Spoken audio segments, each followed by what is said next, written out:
The sky had not been blue in a long time.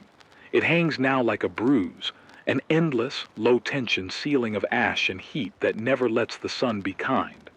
Nights are the only time the world feels smaller. The heat falls away enough to breathe without burning. When I turn the radio dial and hear static, it feels less like noise and more like a map of everything that used to be. Out here, the map is mostly ragged edges. The country split where the weather split. Where rivers once ran, there are scars, wide, ribbed channels of cracked mud and salt. Where floodplains used to flood, they heaved and became dunes. The coastlines we memorized are gone, eaten away by storms that came in like teeth. Whole neighborhoods are islands of rust and glass that will never be reclaimed. Bridges sag like broken hinges. The rails that used to sing with freight trains now lie twisted, half buried in silt or salt. Skyscrapers are skeletons. Their windows are toothless and black, and wind whistles through them like something looking for warmth. Some places burned until the trees and lawns turned into charcoal emblems of what people once did for pleasure. Wildfires chewed through suburbs and parks and national forests until the land that regrew was a hard, scrubby thing with no memory of shade. Other places drowned. Neighbors I used to visit talk about a highway that became a canal, cars bobbing like relics. The climate didn't favor one disaster. It favored collapse in all its forms, and the disasters learned to take turns. Cities are unrecognizable. Streets I knew by heart are now mazes of collapsed facades and salt-encrusted storefronts. The monuments stand like stubborn tombstones, war memorials half sank in sand, museums with doors welded shut by neglect. Even language turned gray. Neighborhood names are used more like coordinates between scavenging runs than as places to live. In the east, towers lean out over water that eats at foundations. In the plains, grain silos sit empty and silent, their mouths blown out by the wind. In the deserts, shopping malls are bones where coyotes and people both come to pick through the thermoplastic remains of a different economy. Institutions exist like ghosts. There's no national chorus anymore, no single voice telling us where to push or how to plan. Some remnants of government try to function in fortressed enclaves. A county office that still issues ration tags. A university lab that keeps running a desalination pump and pretends it's normal. Mostly, authority is local and literal, meters and fences and armed gates. People trade in favors and fuel and truthless maps. Hospitals are either converted into shelters with generators that cough through the night, or they are mausoleums where rust has replaced the smell of antiseptic. Survivor groups have become the new social architecture. You'll find ragged communes that cling to wells or springs like congregations, making rules about harvest and fire and who gets watch duty. You'll find caravans, teams that move on creaking trailers and pick their way along old highways, selling barter goods and news. Then there are the raiders, those who treat breakdown as opportunity, wearing scavenged armor and trading in fear. Some groups keep to themselves, closing their circuits like a band of old radio operators. Others try to rebuild a sense of public life, schooling the kids in the shade of a collapsed courthouse, teaching carpentry with scavenged plans, patching together a council with brass and stubborn will. The economy now runs on water, batteries, and trust. Water is not where it used to be. Wells run dry or taste of iron and rot. Rivers that once fed cities now feed algal blights and nothing else. People catch morning dew when they can, not because it's enough, but because it's a ritual that says we tried. Fuel is the other commodity. Diesel siphoned from abandoned fleets, propane cylinders traded for canned goods. The old paper money is used as kindling. New currency is a ledger of names and debts whispered around a fire. There are dangers that are not human. The air itself changed. It carries fine glass dust from burned cities and salt from the new seas. Lungs are brittle business now. Heat waves come like migraines that never end. Days when you can feel the city heaving under the sun, and nights when the ground radiates heat back up like a tired animal. Storms have teeth. walls of coughing wind that carry toxic rain, a chemical wash that strips paint and patience off everything in its path. Whole species have moved or died. The insects that once hummed in hedgerows are different, louder or gone. The birds that nested on power lines are few, and when they come through they do so like omens. Yet life persists in strangled, stubborn ways. Gardens in basements glow under LED swathes. People coax beans out of jars and call it agriculture. A few farmers learned dryland farming techniques and swapped seeds like treasure. Old libraries are seed banks and scripture vaults. Someone taught kids how to read maps again. Men and women fix radios not because it makes money, but because the sound of a voice has become an anchor. That's why I sit with this transmitter and these tubes. People still need to know that other souls are awake. Anxiety sits in the joints of the day. Nobody expects a plan that fixes everything because nobody has seen evidence that everything can be fixed. Instead, we move in increments. Patch a roof, ration the water, teach a child to hold a flashlight in a blackout. There is constant calculation, when to leave, when to barter, when to trust a stranger. We measure danger the way we measure rainfall now, minute by minute with no promise. The nights are the strangest.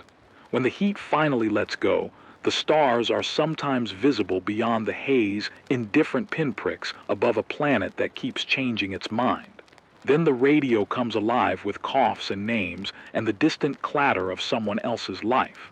We listen because in the end the map that remains is a web of voices.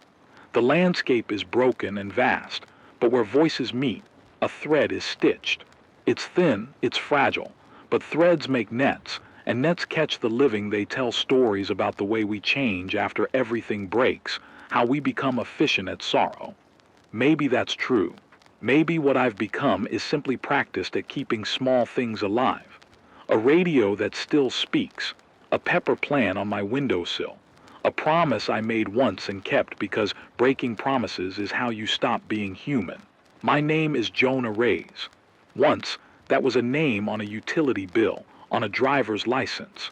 Now it's a voice that wakes strangers in the middle of the night, the hand that turns the dial for someone who thinks they're alone.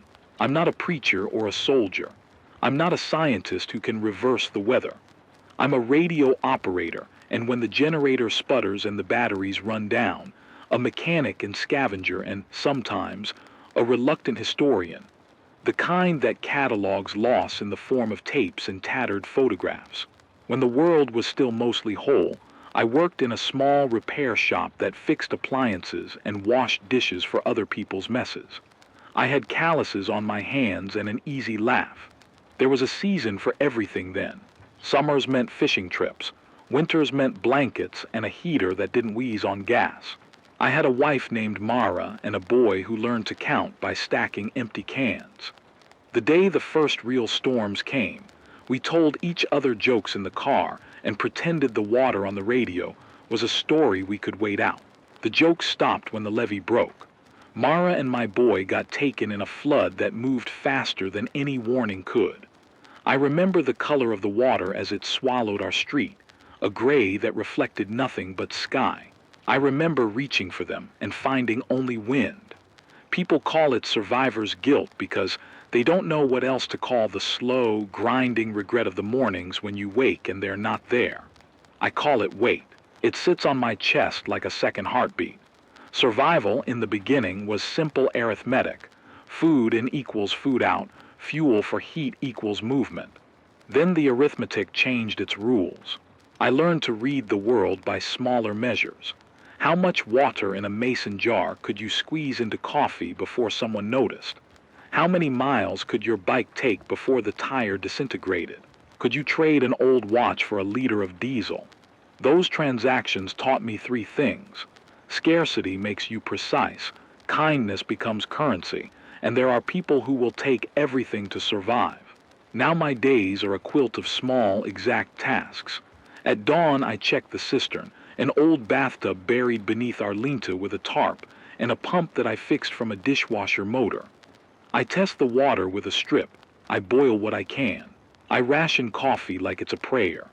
I listen to the air outside for footsteps that aren't mine. I wind the crank on the generator every few hours and listen to the tubes hum the way someone listens to a heart monitor. The radio is temperamental. It needs tubes replaced, solder joints reflowed, the antenna adjusted when a storm passes. I keep a ledger of frequencies and names in a notebook with pages that smell faintly of oil and rain. Food is a mixture of foraging, trade, and grudging agriculture. I keep a small hydroponic tote in the basement where I coax lettuce and beans under banged up. It's not industrial, but it yields seeds for barter and something fresh to chew on. When I can, I'll ride the old delivery routes with a backpack and a rusted bike and pick through the remains of grocery stores. Canned food is like a relic. We prize the ones without swollen lids, and the dates on them mean nothing when the shelves are dead. I've learned to read the labels differently. Some cans are worth information, a map folded inside a box. Some are worth fuel, oil cans for generators, and some are worth a conversation. The last person who wants a can of peaches might also want to share news. Security is constant. I sleep with a crowbar within reach and a flashlight that charges during the day. My windows are covered, not to keep me hidden from the sky is too big for that, but to stop people from understanding when I'm awake or asleep. I have a bell rigged to a pulley that clangs like a warning drum when someone steps on the old porch boards. People come with offers and threats. I've traded a broken watch for a month's worth of sugar, and I've traded a story for a shelter for a night. There have been times I've had to lock the door and pretend the house is empty so the raiders would pass. You learn quick which doors to open and which to keep bolted. The hardest part is the human calculus. People ask for favors, for medicine, for rides. You can't help everyone, not without endangering the people you've promised to keep safe. Once, a group of refugees came in late fall, 3 women and 2 children, muddy and suffering from a coughing that rattled like dry bones. I sheltered them for a week, cooked them broth, patched their clothes, and traded them a few cans of meat for stories about a community to the north that had water. They left with hugs and promises I tried not to believe, and 2 weeks later the same women returned to my door with a broken radio and no children. They said the children had been taken by a band with masks. I learned to measure promises by the weight of the return, and to find small ways to help that didn't leave me vulnerable. What keeps me going is not the quiet hope of rebuilding a nation. It's simpler and maybe crueler: responsibility. Someone taught me once that hope without action is a superstition. I keep the radio alight because voices matter. When someone hears another human voice in the dark, they remember how to be less alone for a moment. If my broadcast convinces one person to share water instead of hoarding it, or to not light a signal fire that will attract scavengers, that single act radiates. I am a node in a network that is habit and memory and rumor. I speak names on the air. If you're out there, Maria, we still have the broken mug. Sometimes someone answers. That's enough. Love keeps me alive too in the smallest of ways. Mara's laugh lives in the way I hang a tarp so rain runs off like music. My boy's counting lives in the way I stack cans in neat pyramids. Grief is a ledger of small rituals. I keep a tooth from his lost stuffed animal in my pocket. I plant a bean where I say his name when I water it. These acts are stupidly domestic, but normalcy is a shield. When you tend a plant because a plant needs tending, you remember that someone once taught you how to care, and that taught you how to hope. There are days when I drift inside my memories and lose track of time. The old job, the laugh at a kitchen table, the smell of Mara's hair in the rain. Those are dangerous times because nostalgia is a false map. It directs you toward places you can't go back to. So I counter with lists.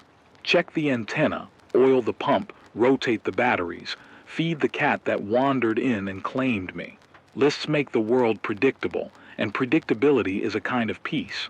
If I have weaknesses, it's a certain stubbornness. I hoard repair parts more than I hoard food. I keep a dozen meters of copper and 3 spare tubes because I believe in the radio as a civic fabric.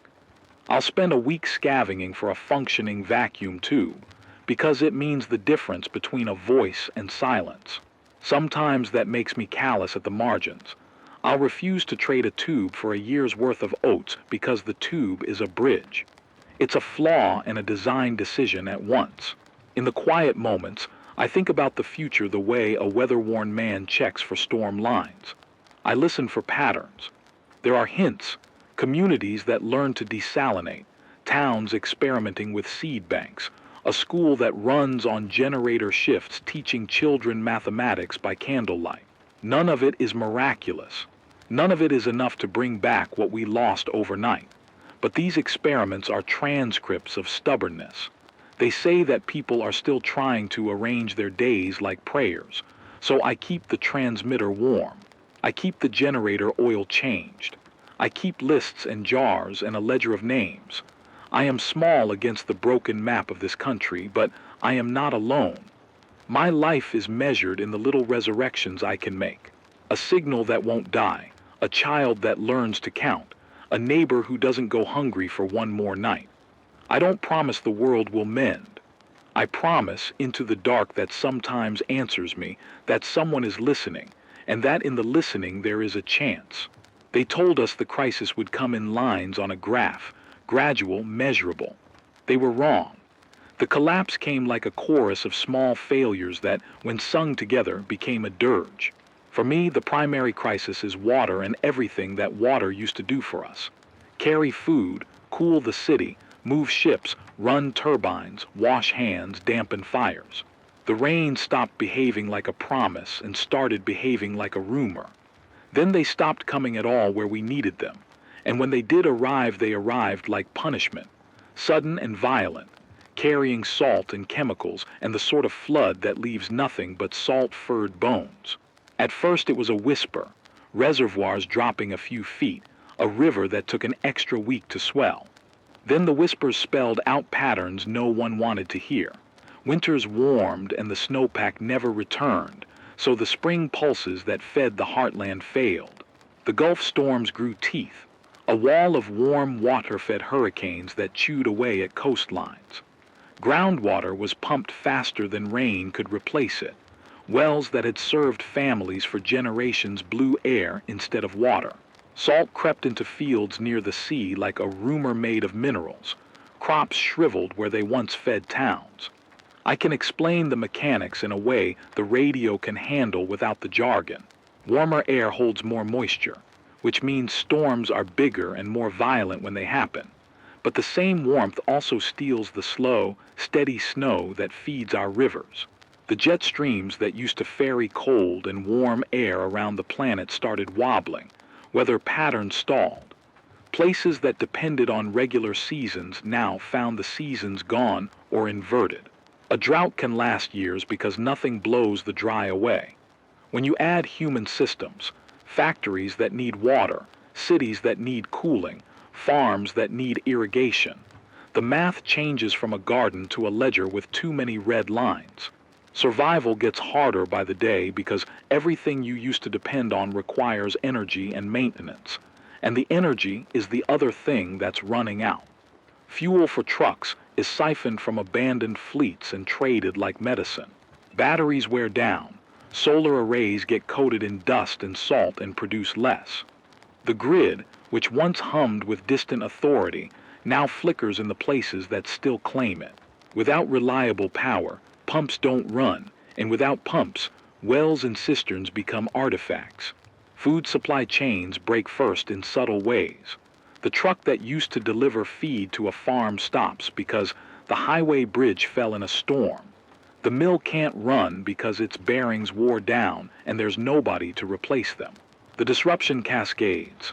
You have fewer people able to fix the machines, and with fewer people, you have fewer people to farm or teach or guard. That cascade breeds people who adapt and people who pray. I meet both on the road. There are the slow, stubborn communities that tried to keep rules. A commune near an old college that learned permaculture and rotated guard duty like a hymn. A caravan of former delivery drivers that exchanged parts and labor for soap and seeds. They are careful and kind in a way that looks a lot like old municipal governance made small. Then there are the raiders, organized gangs that know infrastructure is psychological. They will burn a well corral so the next group who finds it will assume it's dangerous and move on, leaving the loot. They've figured out how to weaponize scarcity, a rumor of water in a nearby town, and suddenly a legal town becomes a battlefield. The environment fights back in more ways than weather. Where the sea took land, it left salt. Where the fires swept, they left soils that cannot hold water. We found out the hard way that once topsoil is gone, the cycle to create it takes longer than a human lifetime. Pollutants that used to be diluted by a functioning ecosystem concentrate in the ashes and slur the seasons. Algae blooms choke the last stretches of river, making fish into memory. Insects change. Some species vanish, others proliferate in unnatural bursts, and the balance that farms relied on to pollinate and pests to stay in check unravels. Zoonotic threats multiply because animals are pushed into tighter corridors and humans have less buffer. The hospitals that remain are skeleton crews working in basements, and basements are cold because fuel is for keeping pumps going, not heaters. For me, the geometry of scarcity is personal and immediate. Water is measured by jars now. We learn to think in milliliters because that's what an old pump gives you if you coax it longer. I keep a cistern that I rigged out of an old bathtub and a tarp, and when it rains, the tarp becomes a table of gold. We collect what falls, shade it, and boil it when it must be used for drinking. When rain is absent, we rely on dew collectors, plastic sheeting set at angles to catch the night condensation, and frugal methods like the solar still. A bowl in the sun, a plastic dome, condensation that drips into a cup. None of these are solutions at scale, but they are the kind of work that keeps bellies from hollowing. Food is the other ledger.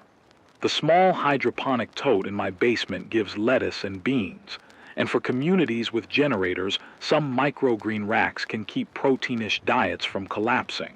But you can't feed a county with a tote. We barter, seeds for oil, batteries for flour. Each trade is a risk. You cannot always check the pedigree of seeds. Some are hybrid and next year will give you nothing. The old talk of seed sovereignty becomes the difference between planting a row of hope and planting a row of disappointment. Fuel is a tragedy of its own. Engines that once hauled grain now cough on ethanol blends and residue. We siphon diesel from abandoned farm trucks and cannibalize small engines. That diesel lights home stoves in a pinch and runs radios and pumps for a few hours. It also draws people like blood draws a mosquito. Batteries, rechargeable lead acid and lithium bricks, are hoarded. Solar panels help, but the sun is less reliable in the smoke-choked summers, and the dust coats the glass like ash skin. Keeping power to the transmitter becomes a daily calculus. Do I broadcast and risk draining the battery? Or do I stay quiet and let the silence do its own harm? I've learned to do short bursts, names, coordinates, a quick check-in, and let the net pick up what it can. The human cost is the thing that doesn't register on most maps. People get sick because sanitation is compromised. Latrines dug too close to wells, or waste trucks that stopped running. Respiratory illnesses spike where ash and salt ride the wind. Mental health frays. Children who don't remember a world with predictable seasons have different nightmares. Older people carry the histories like relics, dates, and addresses that no longer point anywhere. Families break into smaller units because migration is safer in pods of a certain size. Trust becomes a negotiable asset. You give it in portions and you store it like water, only to be rationed in crisis. Encounters with other survivors shape the narrative of crisis. I remember a scientist named Elena who used to work at a university climatology lab.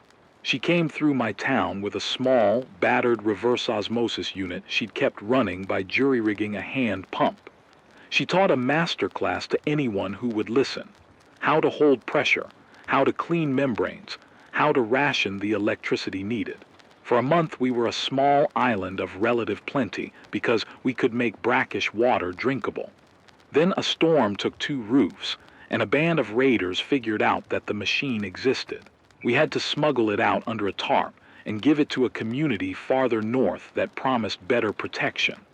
I still think of that choice like an open wound and a lesson. Sometimes you save more people by moving a resource than by keeping it. Other encounters have been less generous. I once opened my door to a single traveler at dusk. He asked for shelter and a meal. He had a limp and the kind of voice that sounded like savings accounts, careful and diplomatic. We fed him and he stayed the night. In the morning, the ledger in my head showed a missing crate of oil. People get lonely. Loneliness makes the rules blurry. That loss taught me to be more cautious about who I let pass the porch and to speak into the radio when someone knocks, call their name, or call a neighbor to corroborate. Trust, like water, is filtered before you drink. Why does each day get harder? Because the margin that used to absorb disaster has been eaten. Infrastructure relied on a web of redundant systems. If one pump failed, another would pick up. Now redundancy is a memory. Skilled labor migrated or died. You cannot quickly replace a transmission line technician. Capital, spare parts, machine tools, raw materials, sits in warehouses that are too dangerous to reach. Political structures that could decide to coordinate rebuilds are fragmented into enclaves with different priorities. Where there was once an ability to plan long-term, invest in desalination plants, rebuild levees, retrofit agriculture, there is now an incentive to hold what you can for your group. That short-sightedness accelerates decline. That all sounds endless, and it almost is. But there are things you can do, practical and immediate. For water, collect everything you can when it rains. Use cloth filtration to remove sediments. Boil what you can. And when boiling isn't possible, use solar disinfection by exposing clear bottles to sun for many hours. These methods reduce pathogens, though they don't fix chemical contamination. If you suspect salt or chemicals, you need distillation or reverse osmosis. An improvised solar still can provide small amounts, but it's slow. For food, diversify sources. Grow microgreens for vitamins, forage with caution, and ferment or preserve what you can when it's abundant. For energy, rotate battery use. Run high-draw equipment during peak sun and keep heat sinks and panels free of dust. For safety, travel in numbers, scout at different times, and always have an exit strategy. On the radio, actionable techniques matter too. Use scheduled check-ins so people know when power will be applied. Keep transmissions brief and coded if you suspect eavesdroppers. Maintain multiple reception points. If a community can spare a hand-cranked receiver, you spread the risk. Teach people how to make simple antennas from wire and scrap. The fewer times you must climb a tower in a raider-heavy area, the better. These are not romantic solutions. They are sweat and improvisation and negotiations that wear on you like tide on cliffs. The crisis is not a single monster to be defeated. It is a network of fractures that, unless intentionally repaired at scale, will continue to widen. The storm seasons are longer. The wells are saltier. The raiders organize. And yet, because humans are stubborn with the kind of stubborn that looks like endurance, the odd, local solutions stack up into a mosaic of resistance. A village learns to use gray water for certain crops and saves the potable for children. A school rotates generator hours and keeps classes in shifts so the community uses less power. A caravan sets up a protocol for trade that includes background checks and a ledger of signatures. Right now, the immediate crisis is a triple threat. A heat wave that has baked the fields thin, a supply chain gap that has made spare parts rare, and a storm front building faster than anyone's weather model can predict. I listen for its teeth on the radio, and I check the cistern. I rig the tarps and set the bell to warn. There's a caravan due in 3 days carrying seeds and a promised membrane for a desalinator. Raiders have been circling roads nearby. I have to decide whether I will transmit the coordinates and risk leading them in, or keep quiet and let the caravan navigate blind. Crisis management in this world is a series of small ethical detonations. You decide whom to help and how much risk you will accept. You weigh the life of one against the life of many and sleep with the weight of that sum in your chest. You don't get heroic endings. You get arithmetic, patience, and sometimes the grace of a neighbor who hands you a bottle of clean water and smiles like they've given you the sun. That's the conflict I wake to. The weather is not a single villain. It is an orchestra of failures, and the people are both the instruments and the audience. My job for now is to keep the signal alive so the orchestra can hear one another, and so small, practical acts can line up into something that might slow the collapse. It's not enough to rebuild a country overnight, but if enough radios hum in the dark, if enough hands learn how to mend membranes and stitch tarps and keep the cisterns clean, then maybe the collapse will be a long winter we survive rather than an extinction we accept. Until then, I listen to the sky and the circuit board, and I prepare for the next bad day. They told me the worst of it would be heat and salt and the slow, grinding theft of water.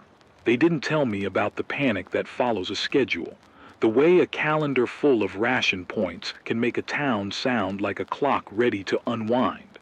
That's what the last months have felt like, the slow unwinding of a mechanism that I once trusted. The cistern readings have dropped in a way that's no longer a line on a graph and more like a countdown. Food stores whisper the same. 2 tins of beans, 3 half-full bags of rice, a coffee can of sugar that I keep in a shoebox with a list of names on the lid. We were supposed to get the caravan in 3 days, seeds, a membrane for a desalinator, a few spare tubes for radios. The promise was a small thing that meant everything. Cleaner water and a bolstered chance to keep the transmitter alive. The caravan was a fragile geometry of hope. It traveled with some steel, a few extra hands, and a coat of roots that meant the difference between arriving by noon and arriving never. But hope makes a sound that attracts attention. Raiders move in patterns like scavengers that learn strategy. They flank trade routes and wait for the habits people rely on. They build lists, too, and they have eyes. I started to get the sense of them in the way dogs started to whine at night, and how the smoke on the horizon had edges that weren't natural. Old Tom, who used to freelance as a mechanic on the transit lines, came by and told me he'd seen a band setting up an ambush where the South Road narrowed beneath the old overpass. He said they'd practiced a routine, a feigned breakdown, a quick assault, and a forced march on anything worth moving. They've got numbers, he said, voice low. Not kids with bats, strategy now. I thought about sending out a broadcast. Coordinates, a short warning, an appeal for escorts. The radio weighs heavy in decisions like this. Every transmission is a small flare in a world where sound travels and hunger listens. If I call for help, I might save the caravan. If I call, I might lead the raiders to exactly what they need. That arithmetic has been the shape of every choice lately. The people in town argued like everything was a lit match threatening to fall. Aisha, who runs the clinic in the old schoolhouse, wanted to keep quiet and conceal the caravan. If they arrive and we won't take them, they'll go somewhere else, she said, tapping a list of names where she'd scribbled patients who needed saline. Lewis, once a delivery driver and now the unofficial leader of the caravan people, argued that secrecy costs lives. We needed allies to hold the road for a day. The debate wasn't about who was right so much as about how much risk anyone could stomach. My inner voice, what passes for counsel now, kept looping back to the simple function that had kept me alive these years. The radio. The transmitter is not just a piece of equipment. It's my conscience. I could use it to coordinate a blockade of sorts, to call on communities along the route to set up watch positions, and to turn the small convenience of a night signal into the precise, ugly geometry of defense. But to do that I needed juice, batteries, and a generator, and those are scarce. Every time I keyed the mic, I felt the battery drain in my teeth. We made plans anyway, not because plans change everything, but because action gives something steadier than panic. We scheduled a silent window, A stretch of hours when the town's lights would go dim, and the radio would be mostly quiet so the caravan could slip closer. I'd stay tuned on a low band and send coded pings. The old maritime call signs we'd used as larks in the shop, 3 beats, 2 beats, a long tone, and those who knew would answer. The idea was to let the caravan thread its way using known signals rather than explicit coordinates. It was imperfect. That's all any of our plans ever are. Tension isn't only tactical. It lives in the small, intimate ways that make you flinch at a shadow. The bread line shrank last week, and tempers turned to habits I didn't know my neighbors had. A father I used to exchange parts with for coffee was arrested, taken as a suspect by a watcher group who decided someone must be stealing the town's flour. He swore he hadn't, but stairs are dangerous now. In another life, I'd have marched down and argued, but now I measure the ripple of dissent against the risk it might create. The watchers do what they think they must, and sometimes their idea of safety looks a lot like cruelty. Then the weather turned mean. The forecast, such as it is now, was a line of anger, a fast-moving heat front that had torched the western prairies and was bent to sweep through our valley with winds. Heat is a hammer. It makes people move at odd hours. It takes the last of the water. It dims patience. Dust, carried on those currents, steals what little the solar panels can give and coats the membranes that keep our desalination efforts functional. We had 3 days before the front hit. On the second morning, a rumor came through that tightened my stomach like a fist. A fisherman who'd converted to scavenging said he'd heard of a well, fresh cold water, north of the river hollows, a place called Blue Well if the stories were true, a place where an old municipal pipe ran into a natural spring that, according to the rumor, had been missed by the maps when the flood took everything. I've learned to treat rumors like radios with weak reception, maybe the gist, maybe static, but Blue Well held the shape of a promise. If it was real, it could change a season. If it was false, it could get people killed. Alina's name came up with the rumor. She was the scientist who taught us reverse osmosis tricks months back before she took a unit north. I'd half hoped she'd settled somewhere safe with the membrane, but rumors don't come with addresses. They come with fragments of conversations. Someone saw a truck. Someone heard a shout. The story hardened enough that Lewis decided to organize a recon, a small group to swing north and check Blue Well's coordinates before the caravan arrived. I wanted to go. I am not a fighter, but there's a scale of want that hunger makes you carry in your bones, and it pulled at me like a tide. Going north meant decisions. It meant leaving behind the cistern that I'd learned to nurse, leaving the radio that people used as a flare of community, and trusting neighbors to defend the town. It also meant possibility. If Blue Well existed and we could secure it, we could shift the local geometry from scarcity to breadth. I thought of Mara and my boy, those ghosts who tend my worst choices. I thought of how my boy stacked cans and counted them as if numbers were talismans. I had to decide whether to keep the numbers safe where they were or risk them for the whisper of more. We left at night with 3 bikes and 1 rusted pickup, whose engine I'd coaxed into coughing a mile or 2 at a time. We took only what we could carry: a sack of rice, a crate of tubes, the solar charge bank, and half of the spare battery stash. The rest we left with old Tom and a volunteer watch team. Lewis had fortified the old diner into a temporary armory using scrap metal and sandbags. We left the bell rigged to warn if anyone crossed the bridge. I remember thinking then how ridiculous it was to think a bell could change anything. Bells are small, and our problems are a chorus. On the road, the landscape felt both familiar and malevolent, like a map you used to read but which had moved the rivers overnight. We checked the GPS, if you can call the faded handheld by that name, and followed a route that used old service roads to avoid the main highways where raiders favored ambushes. We passed a burned farmhouse where a tree had split like an accusation, and the sky flickered with heat mirages that made the road look like an oil painting gone wrong. We did not find Blue Well at first. What we found were tracks, fresh tire marks that led off the side road into a rim of scrub. We followed them like hungry dogs, and they led to a ruined pump house where the pipe had been severed and someone had tried to drag the membrane away. There were signs of a struggle, scorch marks, a broken bench, a rope frayed like a braided nerve. The membrane, or what remained of it, had been torn from its housing and dragged in a way that suggested it was either too heavy or taken in a hurry. This is when you realize the cruelty of rumors. They bring you to ruins and show you what someone once wanted. We found traces of a camp, an old tarpaulin, a cooking ring, a child's shoe in the mud. Then Lewis glimpsed a mark on the pipe, a painted symbol he recognized from rumors of a more organized gang, a sigil that meant they took what they wanted and left the rest as a lesson. We knew then that Bluewell had been touched and someone else had been there. We went on, following a channel where water might have once flowed, and finally a bowl in the earth accepted light like a tired eye. There was moisture under the surface. When we dug a shallow test hole, it filled with a thin, cold trickle. It was not the Bluewell of the stories, no neat municipal pipe, no clean tap, but it was a living thing.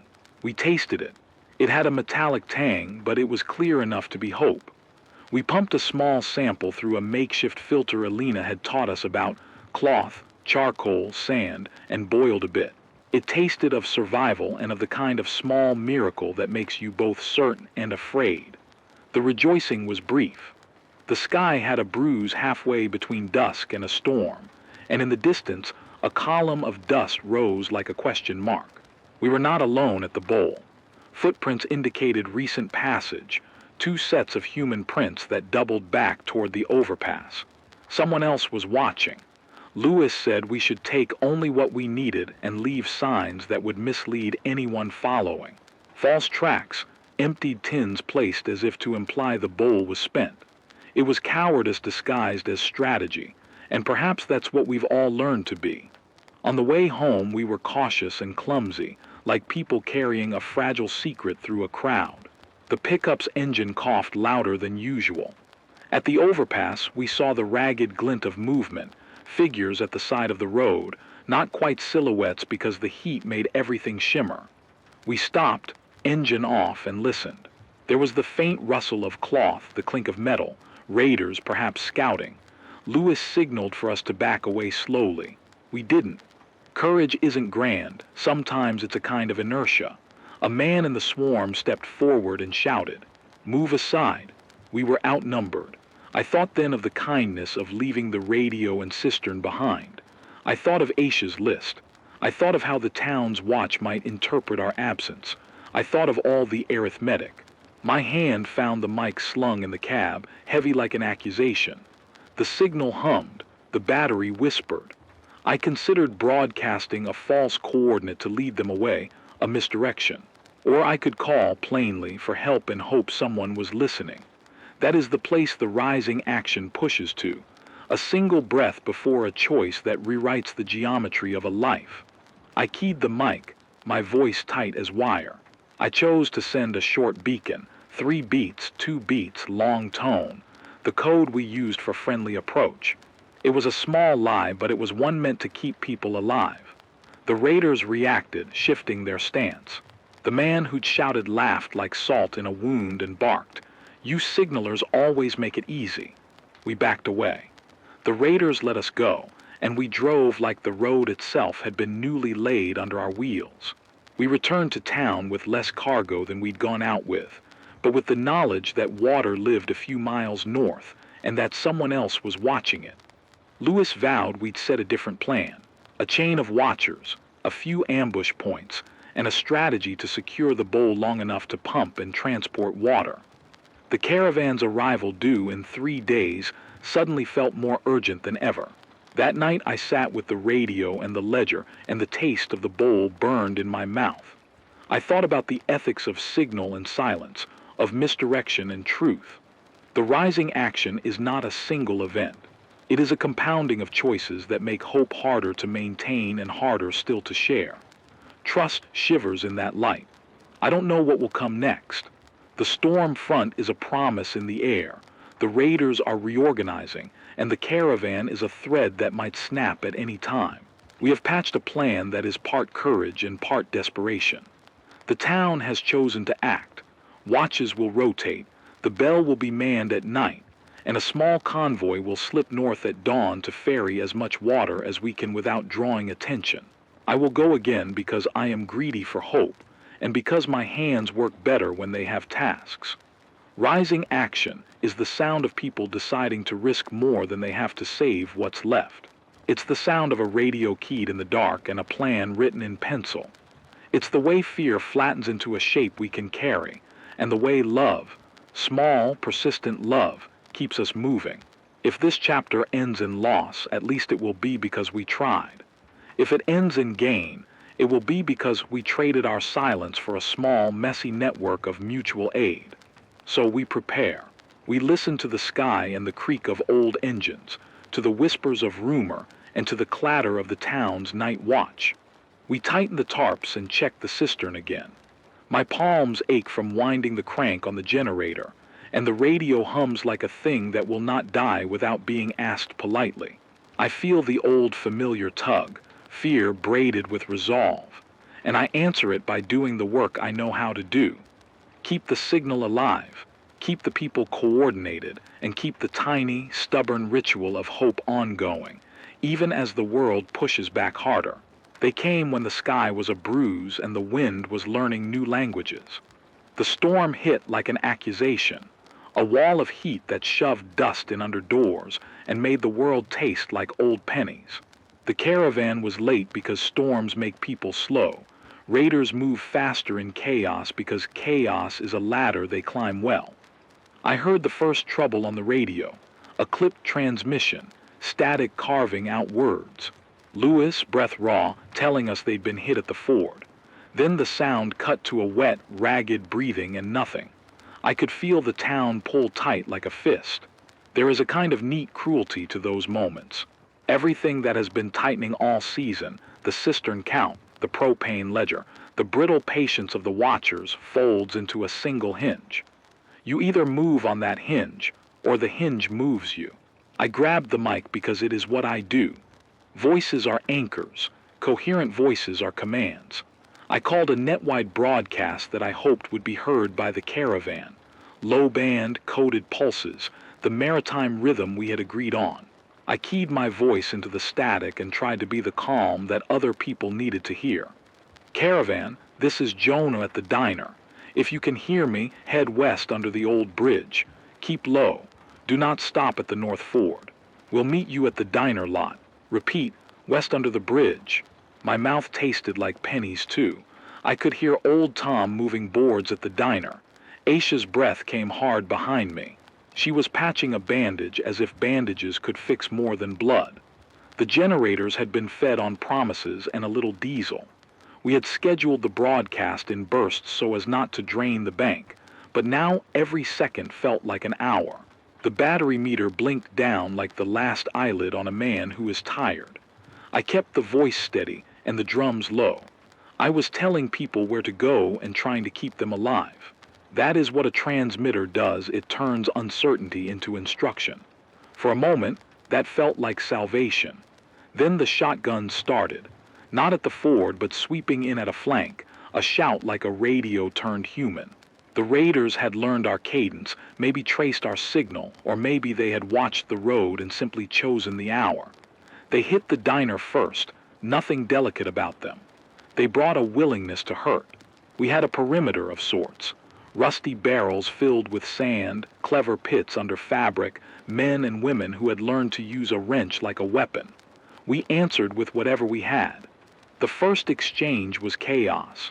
Barked curses, the staccato of pellets, the sound of cheap metal on plywood. I stayed in the radio room because I had to. Someone else could fight. I could not replace the voice the town needed. My hands shook so badly soldered joints looked like tides. Lewis punched in on the open channel, voice raw. They took the ford, Jonah. We can't get through. They're corralling the caravan. We're pinned. He was close enough I could hear his teeth. That ache, the one that carves your chest when you listen to a friend, and there is nothing you can offer but instruction, was a new kind of weight. The bowl of Bluewell was a fragile thing. Whoever had wanted it knew how valuable it would be. Raiders who smelled that value were the kind who would kill to keep someone from using it. I thought of Alina's membrane, of the hand pump we'd smuggled north, of the caravan's bale of seeds. I thought of Aisha's list of patients. I thought of Mara's laugh and my boy stacking cans. Memory and obligation braided into a kind of decision. I had two choices that mattered in that instant. I could use the radio to call for reinforcements from the chain of communities we'd been slowly building, a broadcast that named the place and the need, and hoped that someone with fuel and teeth would come. That might draw help. It might also put the company of those unknown hands in the path of the raiders. Or I could use the radio as a lure, pick a direction away from the diner, broadcast a powerful continuous tone that suggested a running generator and the noises of water being pumped, in the hope that the raiders would follow the sound. Either way, the battery would die. Either way, I would be exposed. I chose the lie that kills quietly, misdirection. It felt like a sin and like a strategy at once. I keyed the transmitter to a tone and looped it a hum like a motor, a steady ping, the kind of sound a functioning desal unit would make. It was the sound of livelihood. I worked the generator hard, routing every last amp to the output. The radio screamed for the power. My muscles remembered the rhythm from months of tinkering. I adjusted coils, swapped a tube, and watched the meter climb back up with a tiny, angry grace. "Raiders, listen up," I said into the mic, voice iron and soft. "Generator running at the old pump site. Fuel available. Move east. Move east now." I kept the words simple because lies are easier to sell when they're small. I broadcast the fake coordinates in the same pattern the raiders used to call in their own signals, and I layered it with the motor loop. It was theater made in desperation. They came, not all of them, but enough. They fell for the hum like vultures to a wounded thing. I watched through the slats as figures moved along the roadside, lanterns bouncing like hungry eyes. They took the bait. The leader, a man with a scorched jacket, raised his weapon and barked orders. They left the ford lighter but angrier, like wolves that had sniffed blood and found it less than they expected. That bought time. It bought the caravan hours, enough to slip past the ford under cover of the storm and move toward the diner lot where Lewis and the others had set a choke. The town had a plan, built of scrawled maps and the kind of courage you only get when you think you might lose everything. They used the hour to drag water pumps and barrels into trucks and to set traps along the route. They dug false tracks, burned small fires on the east trail to make the raiders think the decoy was still hot, and fashioned trip lines from wire and glass. I kept broadcasting. The generator howled under the strain and the radio warmed my palms as if it were alive. I spoke names on the air to keep people coordinated. Lewis, left bank. Aisha, standby at the lot. Old Tom, bell at midnight. My voice threaded instructions like a lifeline through a world that wanted to teach everyone the value of silence. I felt the battery falling under my hands like a patient that was slowly leaving me. The raiders, for all their cruelty, were not fools. Halfway through the night, the leader grew suspicious. He ordered a scout to push toward the east ridge and verify the source. I could see the man through a gap, and he looked tired in that way. Only exhaustion can make a person look dangerous. He lifted his eyes and stared at the diner like someone deciding whether to break a window. That's when the storm hit full force. The wind changed direction.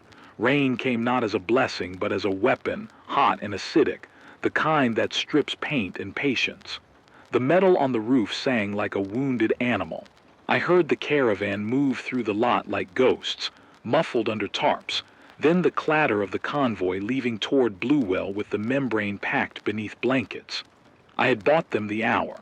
I felt close to crying because everything in me was arithmetic and habit, and the arithmetic had paid off. Then a rifle cracked not far from the porch. The scout had found a line we'd left unmasked.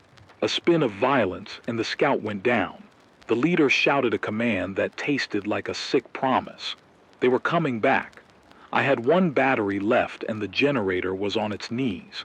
If I kept the transmitter on, We could maybe keep the raiders chasing the hum. If I turned it off, the town might have to fight blind. If I went out to fight, the net would unravel, and the convoy would have to navigate without the one human voice that had been threading them through the dark. My hands folded on the microphone like a benediction. I thought of Mara's hair slick from rain, of my boy's crooked tooth when he smiled. I thought of Aisha's list and Alina's membrane in the back of that battered pickup. I thought of every small oath I had kept, because oaths make you practice being human. In the middle of a world that teaches you to be small to survive, I chose to be loud. I sent one more transmission, not code, not misdirection, but a prayer disguised as a record. I spoke, not directions, but things I needed to leave behind. I said names. I said numbers. I said the silly things that make you feel like you belong to someone when you might not belong to anything at all. I told Mara I forgive myself for that morning by the levee, even if forgiveness was a ghost. I told my boy that the counting had been the best art he taught me. I told the listeners to look after each other and to not let the raiders make loneliness a currency. Then I keyed the loop back on and kept it going. I watched the front door as raiders moved out like a dark tide toward the light. The town's traps began to sing. The first man fell, then another. The howl of the generator jagged like a creature in pain. The raiders, maddened by both the bait and the resistance, funneled into the choke Lewis had set. I heard the bell clang and the shouts and the scuffle of boots. The convoy got past the ford. I heard the pump of the hand well being loaded into a truck and the thud of cloth as the membrane was strapped down. Then the battery died. It dimmed under my hands like eyelids closing. The loop cut out mid-hum. The silence tasted of copper and rain. For a heartbeat, the world hung by a thread. The raiders, deprived of their lure, spread like water toward any noise. I stepped out with only a crowbar and the radio case, because sometimes the last honest thing is to show your teeth. A man ran at me. He was young and very frightened. I swung and missed. He fell into the mud and clutched at me, eyes wide. I thought then that I could have run and joined the convoy and maybe survived. I thought of that small betrayal, and the face of the boy stacking swam before my eyes like an accusation. They took the radio case from me and smashed the glass within. They didn't understand the pages inside the ledger of frequencies, but they knew how to break what sounds like power. They left me there with a split lip and a shallow, smarting cut along my forearm. The town fought and held at the choke. Lewis's plan, messy and human and violent, worked enough that the convoy made it with 3 drums of water and Alina's membrane wrapped in oilcloth. I lay on the porch while the storm rinsed the blood into the gutter. Old Tom dragged me inside with a blanket that smelled like diesel and sadness. Aisha pulled the cloth from my shoulder and counted me like a thing she hoped she could fix. The radio case was a box of shards beside the door. Someone murmured the names of the convoy as it left. Bluewell, Code 3, membrane in transit. The words were small music. That night I did not sleep. I watched the town stitch itself together with whatever thread remained. People patched wounds, counted drums, swapped stories like currencies. The taste of the bowl of Bluewell lingered on my tongue as memory and hope. We had paid for water with noise and with bribes and with bloodied attempts at generosity. The storm had taken things and given others a kind of fractured blessing. My reckoning did not come clean. I had not saved a country. I had not undone the weather or taught sea levels to recede. What I had done, and what I would do again without a second thought, was use the one thing I knew how to hold, a voice. I had traded the radio's life for the caravan's movement, for a membrane that could bring more water north, for a few drums that might keep a clinic running. I had pulled the thread of the community through the needle of violence and watched it hold. In the quiet after, a humming returned, not from a transmitter but from the town itself. People spoke, not whispering but in thin, honest voices. They shared rations and jokes with a brittle humor. Someone started a small fire in the lot and passed a can of coffee I did not drink. A child began counting cans again, because counting is a prayer that says tomorrow exists. The climax had been a ruin and a rescue braided together. I lay there with my hand over the wound and thought of Mara and the boy stacking tin. I thought of all the terrible math I'd done and how the sum had come to this. A town still breathing and a convoy on a road that might actually reach a spring. The storm would not be the last test. The raiders would reorganize or slink away and come back, or worse, others would learn our tricks. The membrane might fail. The well might be more salt than we hoped. But for a sliver of time, a hard, noisy, terrible sliver, there was water moving where there had been none, and a net of voices that answered when called. I had chosen, in the middle of a bruised night and a cruel storm, to be loud. It cost me the radio, and it might have cost me more if the town hadn't been brave in the way towns are brave. Messy and stubborn and willing to get mud on their hands. But there is a clarity in cost. You know what you are willing to give away, and you learn whom you cannot afford to lose. I closed my eyes and listened to the rain and to the distant clank of a convoy wheel. The world was still breaking, but for now, the tide had shifted toward breath. The rain after the storm sounded like applause for something I didn't understand. It hit the tin roofs with a blunt, regular rhythm, and the town leaned into the noise as if listening for a verdict. For 3 nights after, the alleyways steamed. The mud smelled like iron and memory. You would think that after the kind of chaos we'd lived through, the quiet that followed would be peaceful. It wasn't. It was the kind of quiet that works like an inspection lamp. It shows everything you tried to hide. We won that night in the only ways that matter now, messily, with losses and some gains. The convoy made it to Bluewell and back with a membrane wrapped in oilcloth and 3 drums of water strapped into the bed of the pickup. A miracle? No. A transaction of sweat and risk. The membrane was small, enough to run a modest reverse osmosis setup if you had a hand pump, and the patience to feed it clean enough pre-filtered water. Elena and a team of volunteers have the membrane now. They set up a hand-cranked desal unit in a makeshift shelter 2 miles from the lot. It pumps enough for a clinic ration and a queue of 30 people twice a day, and that, calculated out, saves lives. But counting the gain is a ledger of grief. I lost the transmitter. The radio case sits in the corner in pieces, the glass blown and the coils bent into a shape that looks like a broken promise. It's a small thing to people who have never relied on a voice, but it was my instrument for binding us. I traded sound for water, and the trade is always strange.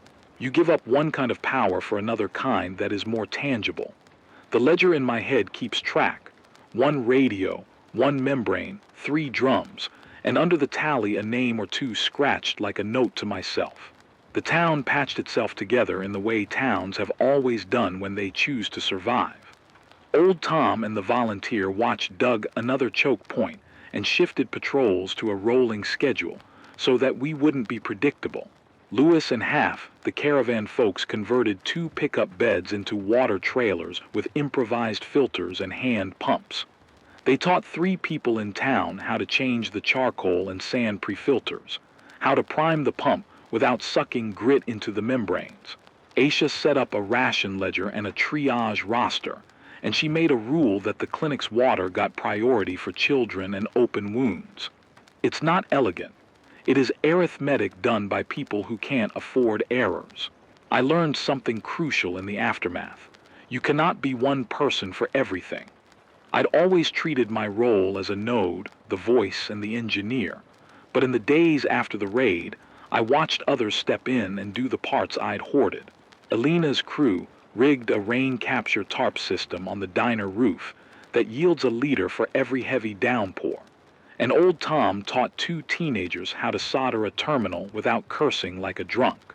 The community began to feel less like a collection of desperate individuals and more like a small machine where each person was a bearing. That shift made the nights less sharp. The wounds are small and large. My lip healed into a scar that runs like a seam.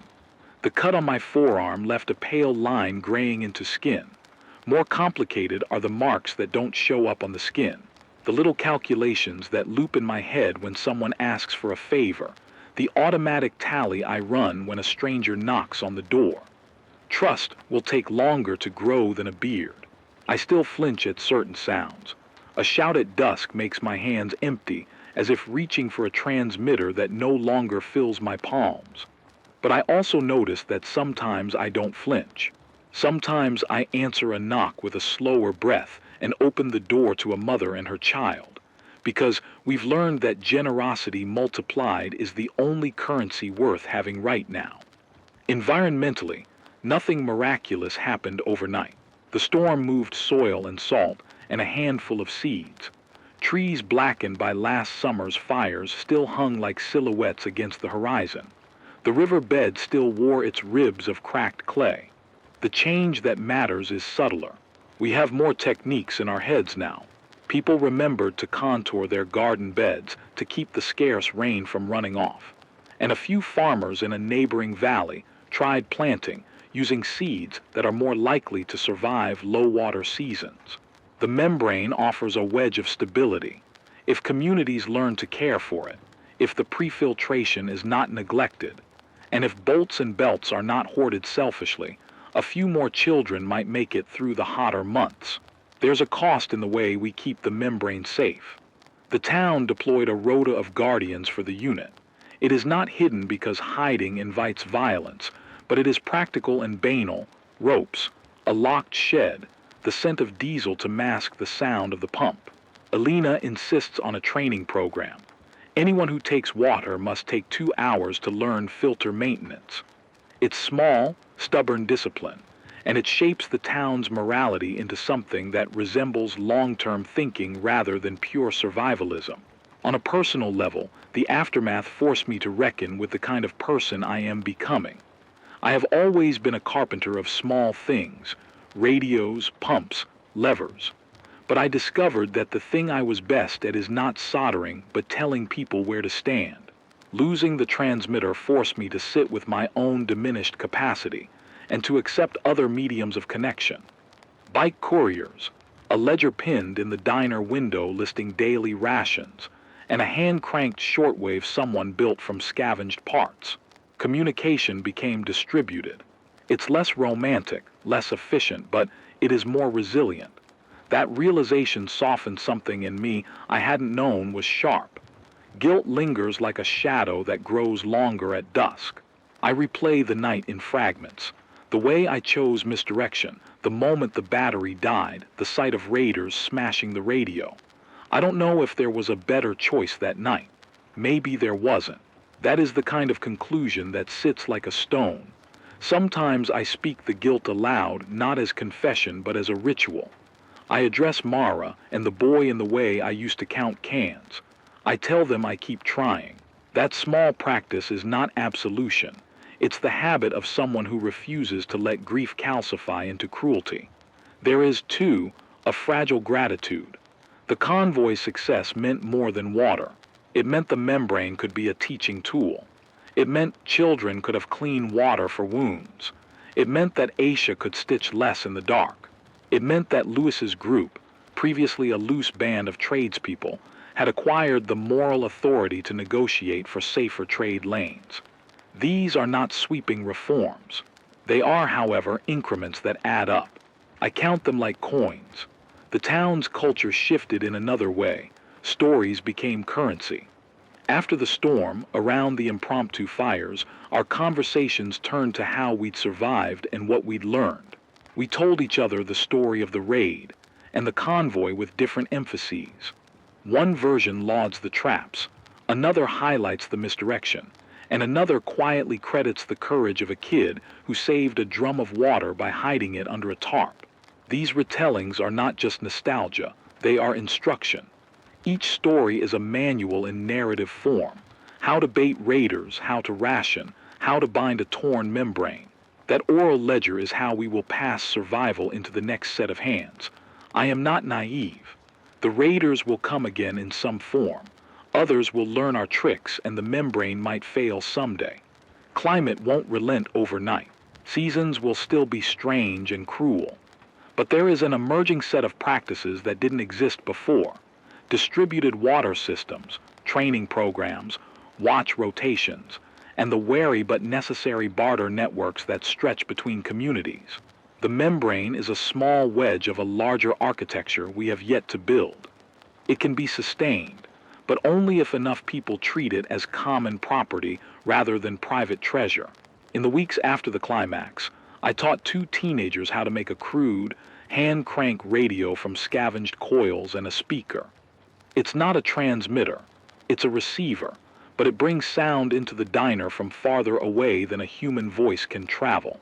They learned fast, and the way their eyes lit up when they heard a distant net was the same exhilaration I felt the first time I coaxed a tube to glow. We started a schedule of short, scheduled check-ins on the crank radio, 3 times a day, and neighbors agreed to listen at those hours. It's not the same as a bold, loud transmitter, but it is less tempting to raiders and more practical to maintain. The fallows we left show new shoots when it rains. A small patch of beans I tended in the basement greenhouse has become part of a seed-sharing program. We traded a can of peaches for heirloom seeds from a caravan 2 towns over, and those seeds are now sacred objects, carefully cataloged and planted in rotation. These acts are small and stubborn and painfully incremental. They are the opposite of headline solutions. They are, however, durable. Sitting on the diner porch now, I look at the horizon and measure things that would have been invisible before. The shape of the storm clouds, the angle at which the sun hits the old water tower, the way smoke sometimes rides the current from a distant burn. I still grieve. I still have nights where the old laughter comes and I cannot find its echo.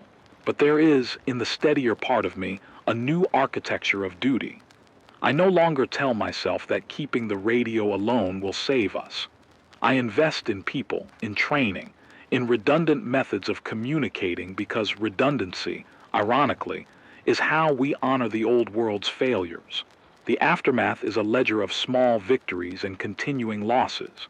The world did not mend itself, species still vanish, and the river will not refill in a season. But the membrane in Alina's hands gives some children a chance. The convoy's routes have shifted trade away from the worst ambush points, and a few more people know how to mend a pump. Those things matter. They are the slow accretion of survival. I pick up a tin cup, rinse it with a cloth, and set it on the table. A child comes by counting cans, still counting, as if numbers can be a talisman. I smile because the habit is a prayer that insists on a future. Outside, someone calls a name and a neighbor answers. We are still small, still precarious, but we are not alone. The sky remains a bruise and the earth still keeps its scars. But under the bruise there are hands at work, and that is a kind of healing too, not of what was lost, but of what remains.